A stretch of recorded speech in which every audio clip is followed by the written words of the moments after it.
শুভ সকাল বন্ধুরা, মিঠু সিম্পল লাইফস্টাইলে তোমাদের সবাইকে ওয়েলকাম। আশা করছি তোমরা সবাই খুব খুব ভালো আছো, আর আমিও বেশ ভালোই আছি।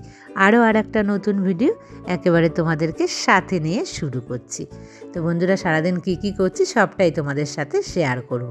ঘুম থেকে উঠে ফ্রেশ হয়ে গিয়েছি, তারপর এসছে একটু ময়েশ্চারাইজার, আমি যেটা ডেলি ইউজ করি সেটা লাগাচ্ছি।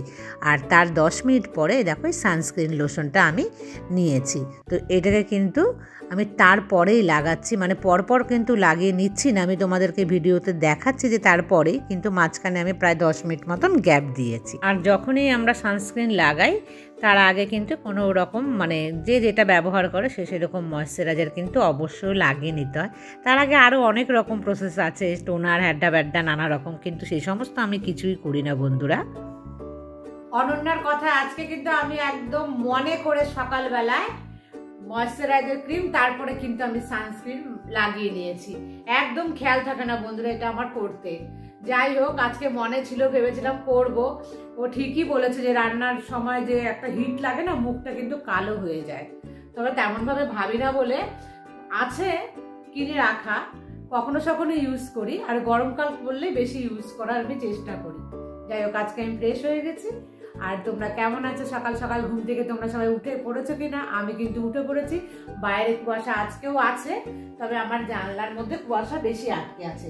এই পোর্শন দিয়ে দেখো জল, এখানে জল আছে, বুঝেছো? এই নিচ পোর্শনটার কুয়াশা কুয়াশা হয়ে আছে। বাইরে তবে আকাশ কিন্তু পরিষ্কার হয়ে গেছে। আর এখন ঘড়ির কাঁটাতে কটা বাজে? এখন ঘড়ির কাঁটাতে বাজে তোমার হচ্ছে 7:15, আর আমি 7টা থেকে তোমাদের সামনে আসছি। উঠে পড়েছিলাম অনেকটা আগেই, তারপর তো টুকটাক যে কাজগুলো থাকে সে সমস্তগুলো করলাম।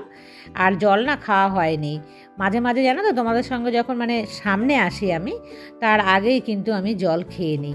দেখবে আমি তোমাদের কিন্তু প্রায়ই জল খাওয়াটা দেখাই না, কারণ অত সকালবেলা না আমি তখন ক্যামেরা অন করি না।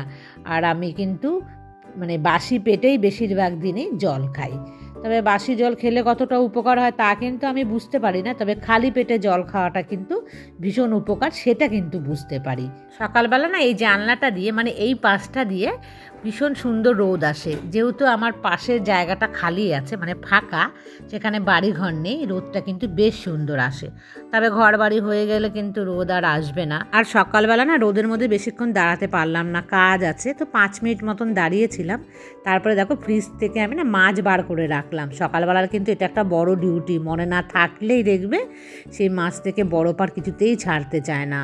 আর আগে যখন আমার ছোট ফ্রিজটা ছিল সেই ফ্রিজ থেকে না আমি দেখেছি যে মাছ থেকে বরফ খুব তাড়াতাড়ি কিন্তু হয়ে যেত, ছেড়ে যেত। আর এই ফ্রিজটা থেকে মাছের থেকে কিছুতেই বরফ মানে মাছটা কিছুতেই না মানে নর্মাল হতে চায় না, প্রচুর টাইম লেগে যায় হতে। আর বন্ধুরা, চা পাতা শেষ হয়ে গেছিলো, তো সেটাকেও আমি ঢেলে রাখলাম। আর এই দেখো এতগুলো কাঁচা লঙ্কা নিচ্ছি বন্ধুরা, আর এই একটা টমেটো আদা এটা দিয়ে করব। কালকে না এরকম কাঁচা লঙ্কা দিয়েই মাংসটা করেছিলাম, তো মাংসটা কিন্তু বেশ লাল লালই হয়েছিল। তবে কাঁচা লঙ্কার কিন্তু একটা আলাদা টেস্ট আছে বলো, আমার তো বেশ ভালোই লাগে। তবে পাকা লঙ্কা দিয়ে খেতে না বেশি ভালো লাগে, তো লাল লাল হয়, দেখতে কালারফুলও হলো, আবার ক্ষতিকরও কম হলো। দেখো তেলাপিয়ার মাছের ঝোল করব আজকে, বড়ি দেবো তার মধ্যে। বড়ি দিলে আমার দারুণ লাগে বন্ধুরা, তবে খুব কম তেলে করার আমি চেষ্টা করছি। তবে আর একটু তেল দিয়েছিলাম, কারণ বেগুন দিয়েছি মাছে, সেটা তোমাদের সাথে আমি শেয়ার করলাম না। আলু বেগুন বড়ি দিয়ে মাছের ঝোল, আর একটু ধনেপাতা দিলে খুব ভালো হতো। আর বন্ধুরা দেখো, এটা না অনলাইন থেকে কিনেছি আমি, ওই যে স্লাইডিং যে জানলাগুলো সেগুলো পরিষ্কার করব। অনেক দিন আগে নিয়েছিলাম জানো তো, ব্যবহার করিনি, খুঁজে পেয়েছিলাম বেশ কিছুদিন আগে।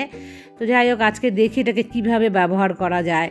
যে স্লাইডিংয়ের দেখো যে মাঝখানটাতে প্রচুর কিন্তু নোংরা পড়ে, দেখো মানে দেখলে মনে হচ্ছে না যে কম ধুলো, কিন্তু দেখবে আমি পরিষ্কার করতে গেলে কত ধুলো বেরোবে। আর এই দেখো আমি এটা দিয়ে না বেশ বার করছি, তো প্রচুর কিন্তু ধুলো আছে এর মধ্যে আটকে। বন্ধুরা, নিখুঁত আর পরিপাটি এইভাবে যদি বাড়িঘর পরিষ্কার আমরা করতে পারি না, তাহলে কিন্তু দেখবে আমাদের বাড়িঘর যেমন পরিষ্কার থাকবে, তার সাথে কিন্তু মনে অনেক শান্তিও পাওয়া যায় না বন্ধুরা। আর এই দেখো কত ধুলো, দেখেছো ওপর দিয়ে, পরিষ্কার করা সম্ভবই না, বন্ধুরা যেটা আমি নিয়েছি না সেটা দিয়ে এরকম টেনে টেনে আনাটা মানে সহজ হচ্ছে, কিন্তু তারপরে আর ভেতর থেকে না তুলতে পারছি না। তাই জন্য ছোট্ট স্পুনটা এনেছিলাম, দেখছি তাতেও না ঠিকঠাক হচ্ছে না। দেখো একটা কাপড় দিয়ে আমি ভেতরে ঢুকিয়ে তারপরে কিন্তু টেনে টেনে এইভাবে মানে একদম পরিপাটির সাথে পরিষ্কার করার আমি চেষ্টা করছি, না হলে কিন্তু ভেতরে নোংরাটা না থেকেই যাচ্ছে। জানি না এটা দিয়ে না পরিষ্কার করা যে মানে যতটা সহজ ভেবেছিলাম ততটা সহজ কিন্তু একদমই নয়। কারণ ভেতর থেকে ধুলোকে এক পাশে আনতে পারছি, কিন্তু তারপরে সেটাকে টেনে কিন্তু বাইরে আর তোলা যাচ্ছে না। যাই হোক, তবু আমি একটা এরকম কাপড়ের সাহায্যে কিন্তু খুব নিখুঁতভাবে পরিষ্কার করার আমি চেষ্টা করছি। তবে মোটামুটি হয়েছে পরিষ্কার। তাই ভেবেছিলাম যে আর একটা পরিষ্কার করবো জানলা, দেখলাম না এতে অনেকটা সময় চলে গেল। একটা একটা করেই ভেবেছি যে পরিষ্কার করব, কারণ ওই একটা করতে গিয়ে না আমার এনার্জি কিন্তু একদম মানে চলে গিয়েছিল, বিরক্ত হয়ে যাচ্ছিলাম, বেরোচ্ছিল না ধুলোগুলো সেই কারণে। কারণ খুব সহজ ভেবেছিলাম হবে ধুলোগুলো তো বের হয়নি, সেই জন্য নিচে এসে একটু রোদে ব্ল্যাক যে গ্র্যাপস সেটা নিয়ে একটুখানি খেলাম, তারপরে আসলাম। আর বন্ধুরা আমি না দেখেছি রোদে যখন বসে থাকি হয় হাতে মোবাইল টিপতে ভালো লাগে, না হলে মুখ মানে কিছু মুখের মধ্যে দিতে ভালো লাগে। চুপচাপ রোদের মধ্যে বসে থাকতে কিন্তু একদম ভাল লাগে না। তোমাদেরও কি এরকম হয়? আমার কিন্তু ভীষণ হয়। আর রোদের মধ্যে মোবাইল বেশি ঘাটা যায় না, চোখে লাগে ভীষণভাবে। তো সে কারণে মনে হয় যেন টুকটুক করে মুখে কিছু দিতে থাকি আর ওখানে বসে থাকি। তো বেশিক্ষণ বসতে পারলাম না। আমার আবার কি 10 মিনিট বসলেই না গায়ের মধ্যে কী হয় বলো তো, যে রোদটা লাগে না কেমন যেন একটা চুটপুট মানে কীরকম একটা তাপে হিটে আমি বসে থাকতে পারি না। মানে আমি বোঝাতে পারছি না তোমাদেরকে, কেমন একটা করতে থাকে, মানে শরীরটা অস্থির হয়ে যায় তখন। তারপরে আমি উঠে চলে যাই। সারাদিনে সংসারে প্রচুর কাজ থাকে আমাদের মতন মহিলাদের। সমস্ত কাজগুলো দেখো শেয়ার করা যায় না, কারণ প্রত্যেকটা কাজ যদি শেয়ার করি তাহলে অনেক বড় হয়ে যায় না ব্লগ, আর দেখতে না ভালো লাগে না বেশি একটা। তো চেষ্টা করি অল্পের মধ্যে তোমাদেরকে দেখানোর। তবে একার হাতে নিচতলা ওপরতলা এই সমস্ত পরিষ্কার করা কিন্তু অনেকটা চাপের হয়ে যায় বন্ধুরা। আমি কিন্তু দেখো নিচতলাটা পরিষ্কার করতে চলে এসেছি। আমি সবসময় অবশ্য ভাগ করে করার চেষ্টা করি, আর যেহেতু আমার হাউস হেল্পার আসতে পারছে না সে কারণে আমি নিচতলাটা একটু বেশি পরিষ্কার করছি এখন, কারণ ঠাকুর আছে নিচে, সেই জন্য কিন্তু নিচতলাটাকে নিয়ে চলে আসলাম। তবে কাল পরিষ্কার করিনি যেরকম নিচতলাটা, জাস্ট মানে ঝাড়ু দেওয়া, মোছাটা সম্ভব হয় না। আর ঠাকুরের মানে এই যে ঘরটাতে ঠাকুর আছে এই ঘরটা একটু মুছে নেওয়া হয়। এইভাবেই কিন্তু আমার মানে প্রত্যেক দিনের কাজগুলো আপাতত এইভাবে চলছে।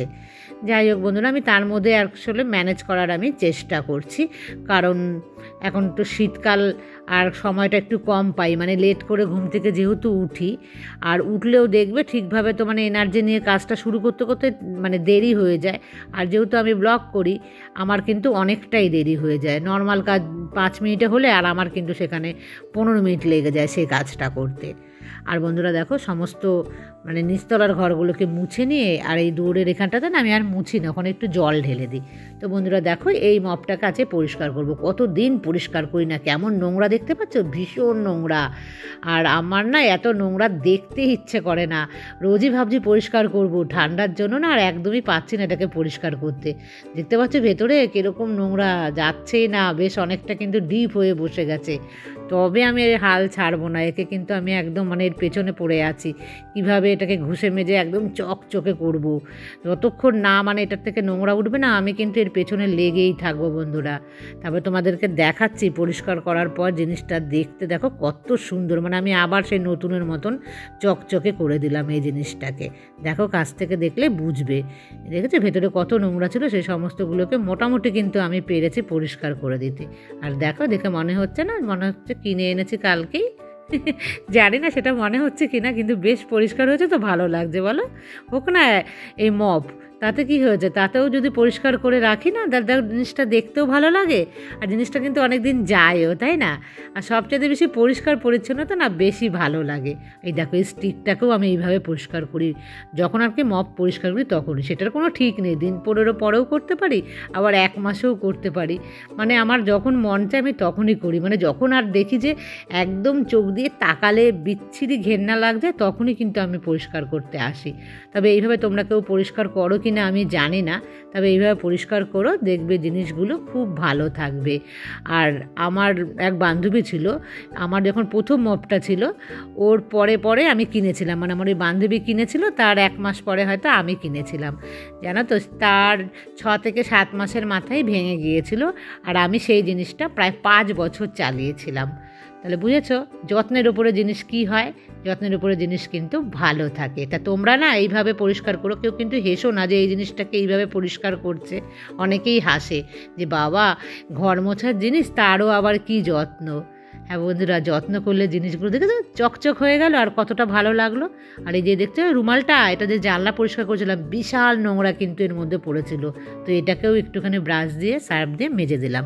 আর এই দেখো দুপুরের খাবার কি, মাছ ভাজা, 1 পিস বেগুন ভাজা, আর হচ্ছে আলু বেগুন দিয়ে বড়ি দিয়ে মাছের ঝোল। তো বন্ধুরা আজকের মতন না এই পর্যন্তই রাখছি ব্লগটাকে, না আমি বেশি দূর নিচ্ছি না। তোমাদের সাথে দেখা হবে নেক্সট ব্লগে, ততক্ষণ তোমরা সবাই ভালো থেকো, সুস্থ থেকো, সাবধানে থেকো।